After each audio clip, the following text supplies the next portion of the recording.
भगवान जिस पे अपना कृपा करते हैं उस मानव को, उस भक्त को जो जन्म मृत्यु के बंधन से कूटे से बंधा हुआ है, पुनरपि जन्मम पुनरपि मरणम, उसको असमय में ही इस जन्म मृत्यु के बंधन से मुक्त कर देते हैं। ये भागवत जी कहते हैं। बोले गोपियों एक बात समझो, बोले अगर मेरा लाला ऐसे करता है ना, छोटा सा लाला तो मेरा है, डांट दिया करो। डांटोगे तो डर भी तो लगेगी उसकी कि भैया कहीं गोपी पकड़ करके मार न दे मुझे। बोले वो बात तूने ठीक कही यशोदा, लेकिन एक बात सुन, तेरा लाला को जैसे हम पकड़ने दौड़ती हैं, पकड़ती भी हैं, क्रोध संजात हासा, जैसे गुस्से में हम उसको पकड़े बुलाएं वो हंसने लग जाता है, और पता नहीं उसकी हंसी में क्या छिपा हुआ है कि हमको भी हंसी आ जाती है, हम अपना क्रोध भूल जाते हैं। बोले एक काम करो, स्थेयम स्वादधिपया कल्पिता स्थेय योगे, कहीं ऐसी जगह छुपाओ कि वो देखे ना। बोले वो करके भी देख लिया हमने, तूने अपने लाला को जो है ना, ये जो कंगन मोटे मोटे हीरे जवाहरात उन पे लगा रखे हैं, उनकी चमक इतनी ज्यादा है कि वो अंधेरे में भी ढूंढ लेता है। बोले कल्पिता स्थेय योगे, ये नए नए तरीके ढूंढता है चोरी करने के। बोले एक काम करो, छीके पे टांग दो ना ऊपर, छोटे से बालक है, कैसे करके।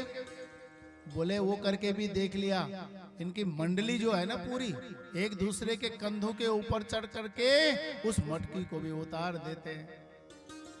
बोले यशोदा देख, हमारा बालक है चाहे तेरा बालक, अगर दधी पदार्थ खाते भी है तो अपने ही घर का है, कोई बात नहीं, चलो हम तब भी माफ कर देंगे। लेकिन ये करते क्या है, इनकी करामात सुन, चलो अपने आप खाएं कोई बात नहीं है, ये क्या करेंगे जो बच जाएगा ना, कहते हैं कि भैया ये बच गया इसको बंदरों को दे दो, मरकान भोक्षण। बंदर भी पता नहीं क्या दोस्ती है इन बंदरों से इसकी, एक आवाज लगाता है और बंदरों की टोली सबके सब आ जाती है। वृंदावन के बंदरों को देखा होगा आप लोगों ने, हैं? चश्मा जेब में रख के जाना पड़ता है, अगर आपने पहन लिया तो फिर 2-4 फ्रूटी के भी रखने पड़ते अपने पास, फालूल भी रखने पड़ते, नहीं तो मिनट नहीं लगाएंगे आपके। आज भी जो है वहां पे बंदरों की आदत वैसे ही है। बोले ये पता नहीं कहां से चल के आते हैं और पता भी नहीं लगता हमको, है?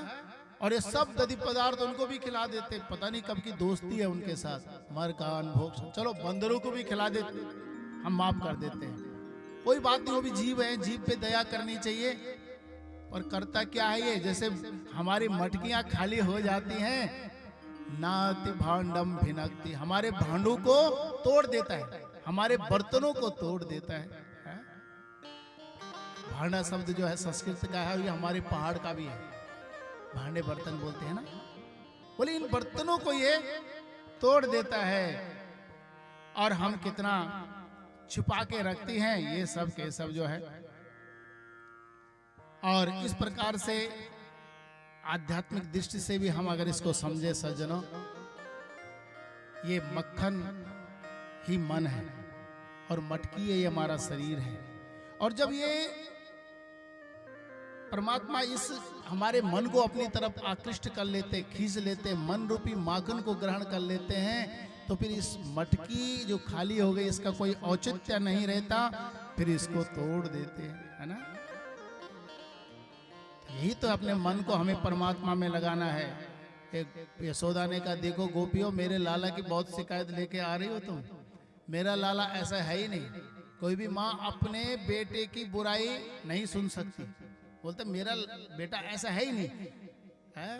अरे वो तो स्कूल में गया, उसका दोस्त था उसने बिगाड़ दिया इसको, क्या पता तुम्हारे बेटे ने बिगाड़ा हो। नहीं नहीं, जब से ही स्कूल गया तब से ये बोलना ऐसे बातें सीख गया है ये। और गुरुजी ने कहा देखो भैया तुम्हारा बेटा बहुत बिगड़ गया है, तो माता पिता जाकर भी कहते महाराज ये डरता बहुत है, इसको मारना नहीं, बगल वाले को थप्पड़ मार देना, ये वैसे ही डर जाएगा। तब भी ये नहीं कहेगी कि मेरे बेटे को मार देना, ये गलत करेगा तो बोले बगल वाले को थप्पड़ मार देना और ये डर जाएगा, है? तो बोले क्या करे, तो ये एक बोले तुम जो है झूठ मूठ कह रहे हो मेरे लाला ने चोरी की, अगर रंगे हाथों पकड़ के लाओगे तो तब मैं मानूंगी। एक प्रभावती गोपी थी, उसने कहा कि आज तो मैं तेरे लाला को ना रंगे हाथों पकड़ाऊं। बोले मेरे घर में आके देखे। और सब ग्वालों ने कहा आज तो प्रभावती के यहां से निमंत्रण है भैया, प्रभावती के यहां घर जाना है? और प्रभावती भी चालाक थी सज्जनों। क्या किया उसने? जमुना जल भरने जाते थे गोपियां और उनकी मंडली आती थी और जितना माखन दही था सब आपस में खा लेते थे। उसे बाकी जो है ना, जो जितना बच जाता था बोलता इस गोपी के कुछ काम करके जाएं। लीप भी आते थे हैं, और वो बेचारी पानी का बंठा लेकर के आई और धड़ाम से नीचे गिर जाती थी। एक दिन तो प्रभावती को ऐसे ही हुआ, उसने कहा आज मैं जाऊंगी नहीं है। उसको सबक मिल गया प्रभावती को। जैसे ही जमुना में गई और तब तक तुरंत आए और वहां लीप के भी चले गए। इसको तो बोले ज्यादा इज्जत खातर करनी है इसकी, ये हमारे को रंगे हाथों पकड़ने वाली थी ना।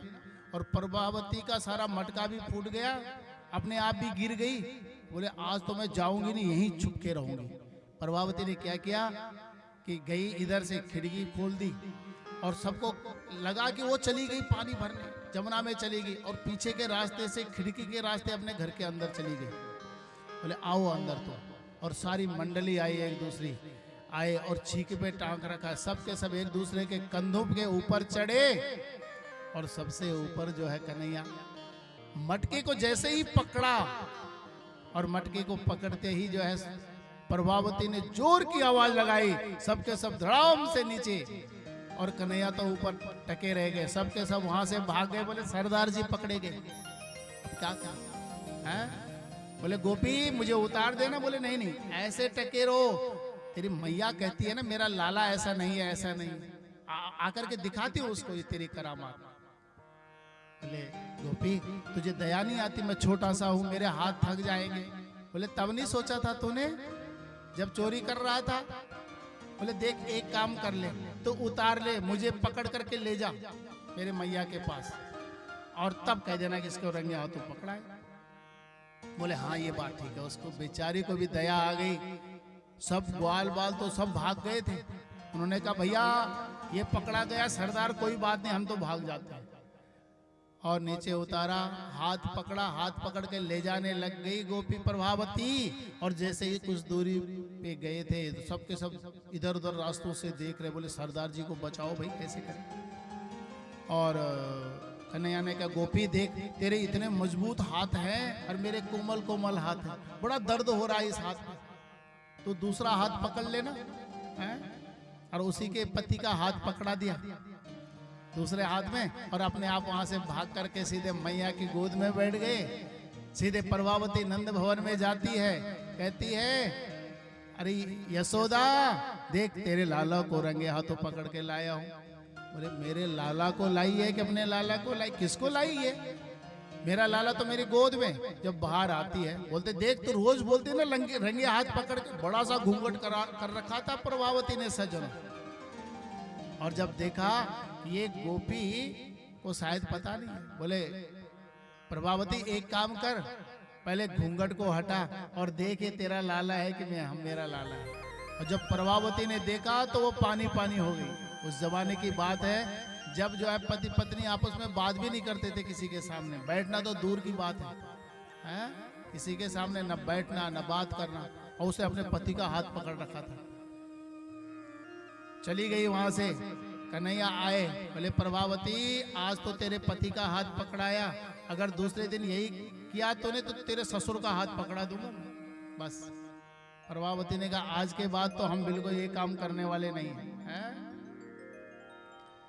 कन्हैया आने का अनेक लीलाओं के द्वारा अपने ब्रजवासियों को प्रसन्न कर रहे हैं। अपने मित्रों के साथ खेलते हैं, कूदते हैं और सोचते हैं भैया ये ब्रज का ना माखन बहुत खा लिया और यहाँ के भक्त ये ब्रज के उनकी चरण रज मुझे लेनी चाहिए। अपने भक्तों की, भगवान भक्तों से कितना प्रेम करते हैं। बोले ये गोपी है, ये ग्वाले है, ये पशु है, ये पक्षी है, सब देवता बन करके आए थे। भगवान सोचते हैं कि देखो इतना बड़ा कार्य कर रहे हैं, इनकी चरण रस को मैं ले लूं। और एक मिट्टी का डेला उठाया और अपने मुंह में रख लिया। वो उस भाव से खा रहे हैं। लेकिन बलराम जी ने देखा, बोले कन्हैया तूने मिट्टी खाई है क्या? वो नाना बोले नहीं खाई है। बोले चल आज मैया पे तेरी शिकायत लगा के चलते। तेरी आदत बहुत खराब हो गई, पहले कभी दही कभी मक्खन कभी कुछ चोरी करता है, आज तेरे को आदत जो है मिट्टी की भी पड़ गई। और सीधे लेके हाथ पकड़ा कन्हैया का बलराम जी ने मैया के पास, मैया तेरे लाला ने मिट्टी खाई है। बोले कन्हैया पहले तो तेरी शिकायत आती थी कि हैं मक्खन की चोरी, माखन मिश्री की चोरी करी है इसने, हमारे यहाँ चोरी करने। आज तेरी शिकायत जो मिट्टी की आने लगी, खोल मुंह। कन्हैया कहने ना हम भक्षितवानम सर्वे मिथ्या विशंसिना यति सत्यग्रह स्तरिहि समक्षम पश्य मे मुखम। अरे मैया देख मैंने मिट्टी नहीं खाई है, अगर तुझे विश्वास नहीं है ना तो मेरे मुंह के अंदर देख ले। बोले हाँ कन्हैया ये बात तूने ठीक कही, खोल मुंह। और जैसे ही कन्हैया ने अपना मुंह खोला तो मैया क्या देखती है, ज्योति सक्राम जलम तेजो नवस्वानव्यदेव चा। सारा भूमंडल सारा ब्रह्मांड आज माँ को अपने मुंह के अंदर दिखा दिया भगवान ने। सारा ब्रिज, बड़े बड़े पहाड़, नदियां सब। अब मैया के तो चक्कर आने लग गए, भैया इसके मेरे लाला के मुंह में ये क्या हो गया है। न सारा ब्रह्मांड आंखें बंद कर दी। आंखें बंद करने के बाद उनको जो है कि जैसे बेहोशी आने लग गई। कन्हैया ने कहा कहीं कुछ ना हो जाए, हिलाया मैया को। अरे मैया क्या हुआ तुझे? बोले कुछ नहीं कुछ नहीं।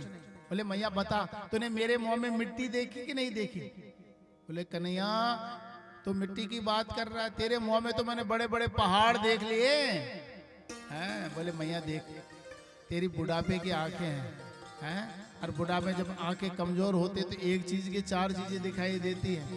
तेरे को मेरे मुंह में पहाड़ कैसे दिखे? छोटा सा तेरा लाला, उसका छोटा सा मुंह, इतने बड़े बड़े पहाड़ मेरे मुंह के अंदर कैसे आए?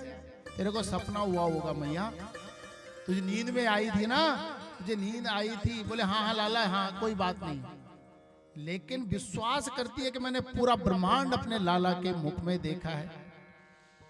आज सायंकाल नंद बाबा के पास जाती है और कहती है देखो जी आज मैं तुम्हें एक बात बताती हूँ। बोले क्या? बोले लाला के मुंह में मैंने पूरा ब्रह्मांड देखा। हंसने लग गए नंद बाबा। बोले यशोदा लग गया मुझे कि तेरे पे बुढ़ापा आने लग गई है? बोले क्यों? बोले लाला हमारा इतना छोटा सा मुंह, इतना बड़ा ब्रह्मांड उसके मुंह में कैसे आएगा? हैं? अरे चलो आंखें खराब हो, बुद्धि तो तेरी ठीक होगी ना, बुद्धि भी खराब हो गई। भगवान को ये बात अच्छी नहीं लगी सज्जनों। भगवान ने कहा मेरी माँ को इन्होंने झुठला दिया है तो मैं अपने माँ का पक्ष लूंगा। तो भगवान क्या करते हैं, आज भगवान ने अपने बाबा के पास गए। बाबा रोज का नियम था कि शालिग्राम जी की पूजा करना अपने पूजा कक्ष में। लाला ने कहा बाबा मैं भी आपके साथ पूजा में आ जाऊं? छोटा बालक होता है तो हर कोई बालक आता है। बोले मैं भी आ जाऊं? बोले लाला आजा, अच्छी बात है। अरे पूजा में बैठना चाहिए ना, बैठ यहाँ पे। बैठाया और जो है कि नंद बाबा ने शालिग्राम जी को स्नान कराया। स्नान दूध दही इत्यादि से स्नान कराते, पंचामृत से स्नान कराया, उनको गंध अक्षत लगाया, वहां पे रखे विराजमान किए और उनके लिए जो भोग लगा था, भोज रसोई में बन रहा था। भोग लेने जैसे ही गए तब तक लाला ने क्या किया, तो शालिग्राम जी को लिया और अपने मुंह में हैं। और जब जो है कि नंद बाबा आए और भगवान को भोग रखा, आगे तुलसी दल रखा, घंटी हिलाई, और जब देखते हैं गौर से कि शालिग्राम जी तो गायब हो रखे हैं यहाँ से, जिनको भोग लगा रहा हूं। बोले लाला शालिग्राम जी कहाँ चले गए? वो कुछ नहीं बोलते हैं। बोले तेरे अलावा यहाँ कोई था ही नहीं, बता। और जब देखा कि मुंह एक तरफ से उठा हुआ है गाल। बोले लाला तेरे मुंह खोल, चल तेरे मुंह के अंदर शालिग्राम जी। जैसे ही मुंह खोला तो पूरा ब्रह्मांड आज बाबा को भी दिखा दिया। विश्व ब्रह्मांड के दर्शन पूरे आज नंद बाबा ने भी देखे और सोचने लग गए कि भैया जरूर जो है कि यशोदा ने ऐसे ही देखा होगा, है? और नंद बाबा ने क्या किया, लाला के मुंह से शालिग्राम जी को निकाला, जल से स्नान करा, फिर दोबारा जो है गंधाक्षत चढ़ाया, है? और उसके बाद तुलसी दल अर्पण किया और यशोदा के पास जाते, यशोदा तो जो उस दिन कह रही थी ना सचमुच सही कह रही थी, है? बोले नहीं जी मैं कहाँ सही कहूंगी, है? लगता है तुम तो और बूढ़े हो गए हो। अब पति पत्नी में बातें चलती हैं, है? जहाँ बुढ़ापा वाली बात रहेगी तो वो कहेंगे कि नहीं मैं बूढ़ी नहीं हूं, तुम बूढ़े ज्यादा हो। आपस में उनका हास परिहास हो रहा है और भगवान की लीलाओं से का आनंद नंद यशोदा ले रहे हैं, अपने माता पिता को आनंद कर रहे हैं। बोल आनंद कंद भगवान की जय।